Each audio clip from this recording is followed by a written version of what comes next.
So hello and welcome to the Expat Pod. My name is James, your host, and today I'm joined by Mark. If you haven't already listened to the full episode that we recorded, which should already be out, please do go and listen to it after this, of course. So Mark, this is a kind of quick 5 questions section. So this is purely just a bit of fun. Please take every question with a pinch of salt and just answer it with a kind of short answer with a bit of background, which would be nice. My first question is always, where is your favorite place you've ever lived? Right now, I'd say Pessinas, France. And why? Why is that? What sticks out as the main reason for that choice? Well, everything we talked about. If nothing else, it's in the largest wine growing region in the world. So I make a joke. I say, if you throw a grape, you'll hit a domain. And the wine is lovely. It's actually in most places cheaper than water, and the people who make it are lovely. So I had we have French relatives on my mother's side, but I think I grew up. I keep trying to figure out why I'm here, and I grew up, I think, watching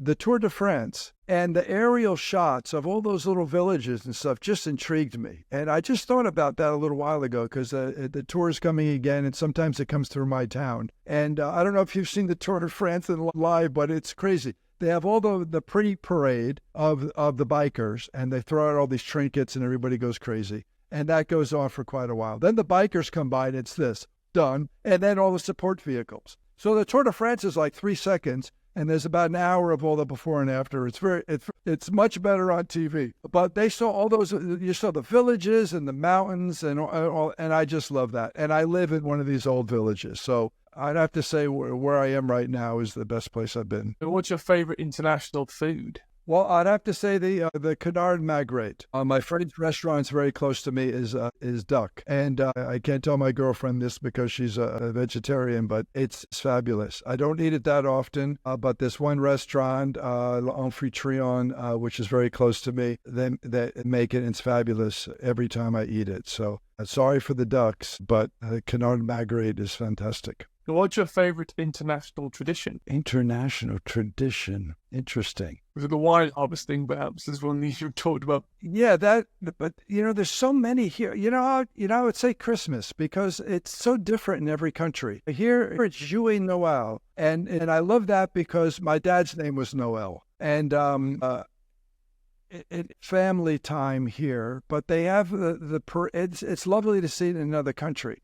They have the Christmas parade, and they have Papa Noel come by, which is a Christmas, and they do similar things that we do. But here, the tradition is oysters, maybe shrimp cocktail, but I think shrimp cocktail was more what my mother did. But fresh oysters, which the sea is only about 20 minutes away. I'm not a big fresh oyster guy, but that's a tradition here. So you'll see these people carrying the locals with the big plate with all the oysters and the lemons and stuff like that. So Christmas, I've experienced it here and also up in Normandy, and of course in America. LA, it's a little disappointing because it's always like 75 degrees and lovely weather and stuff like that. So it's hard to get into the Christmas spirit. And here, even though it's the south of France, it does get cold. And on a couple occasions, it has snowed while I've been here, which is kind of nice for a change. So pleasant surprise. Yeah. One year, it did about 6 inches of snow. It disappeared the next day.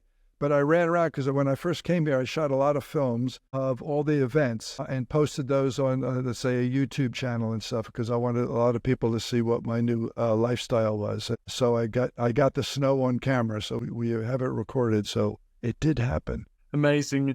And what's your favorite thing to do, or favorite thing about living abroad? Sorry. Well, again, I have to say here, because everything, it's like stepping into a romantic French film. The people are lovely. The environment's lovely. In this village, you've got the medieval parts, and you've got my house is 16th century. But then you can walk around, and you have the hills and the great hikes and castles and all that kind of stuff is all there. So this is like, to me, it's very, I guess, romantic. Not so much in a love way, but just the whole romance of the French thing is very intriguing for me. So this is all taking a very French flair. So this podcast is being sponsored by the French government, if you didn't. Yeah, they can't afford me. What's your best homesickness remedy? wine, red wine, and plenty of it. I learned that as a parent. When I was taking care of my mom, I had no parental experience, but I learned that a very important factor in that and helping through any of the stressful moments was the red wine and plenty of it. A glass of wine gets stuck away, apparently. So it's well, one or two. A bottle is in a glass, right? I played a doctor on TV, and I have to say that prescription is one that will I think fix almost any illness. And it's cheaper than water. Yes, in certain areas. What's the hardest thing about living abroad? Well, the language issue. Yeah, I have to use Google. Google Translate really could mess up my entire life. When I had the original contract, where they call a compromis here for this place, is probably 70 pages in French, and I translated all of it with Google, and hope to God that I wasn't going to get totally screwed.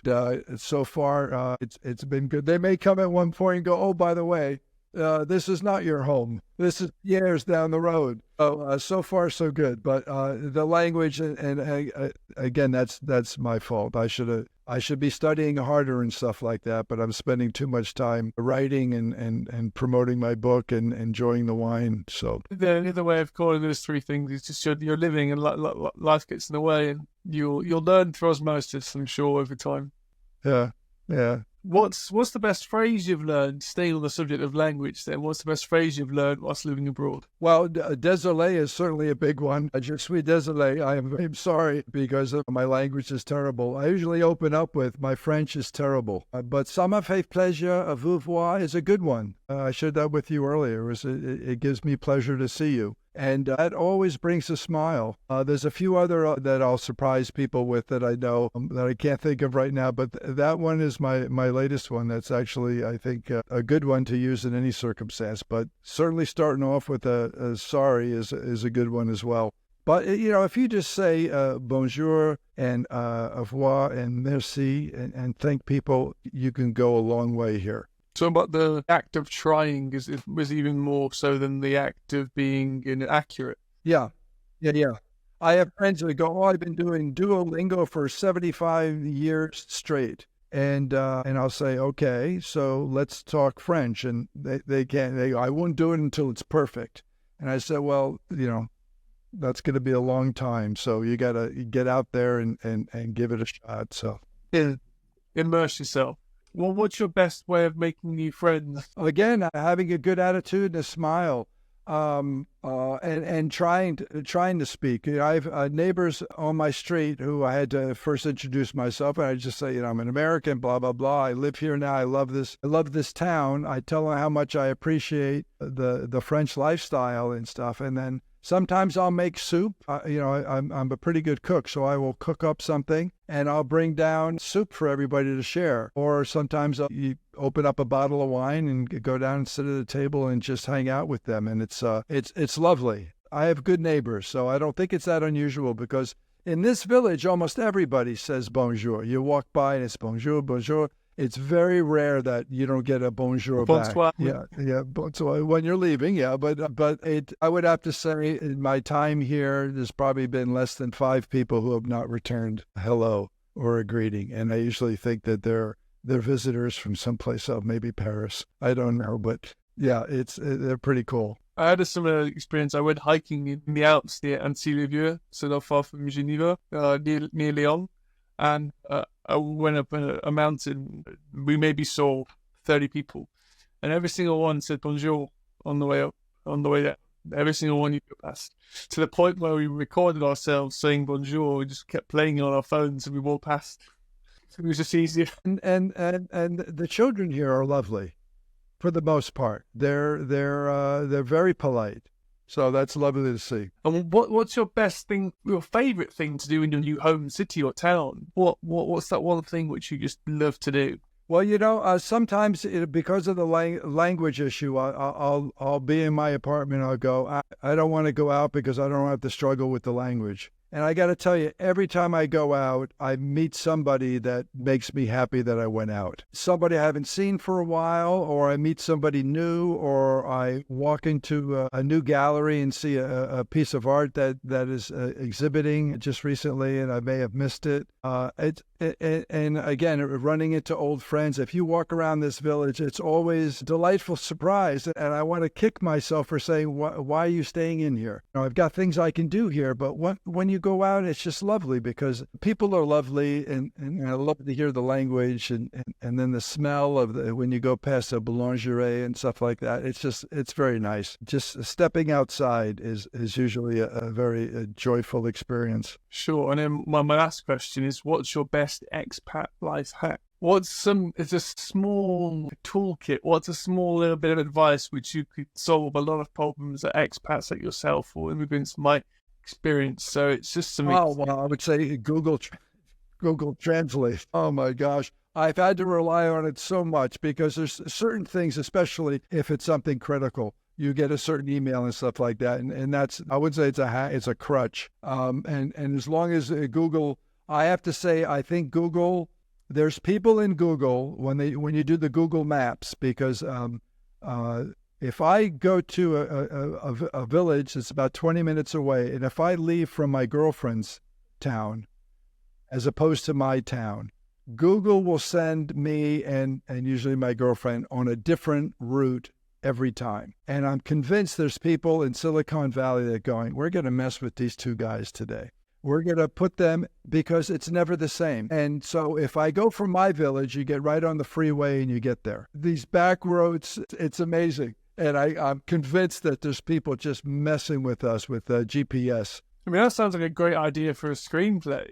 Well, let's keep that one a secret now. Yeah, and also your follow-up book. This one's copywritten, by the way. Spielberg is already on it, so let's not mess. But yeah, I would say Google Translate, and it's more of a crutch. But so far, they've done me pretty good, so I have to applaud them. Wonderful. Well, thank you, Mark, for your time. And as always, if you have enjoyed the podcast and have not listened to the full episode yet, please do go and download that now or watch it on YouTube or whatever you are listening or watching this from. Please do go and support the podcast and share with your friends and family and support us in any way you can. And we'll see you next time for the Expat Pod.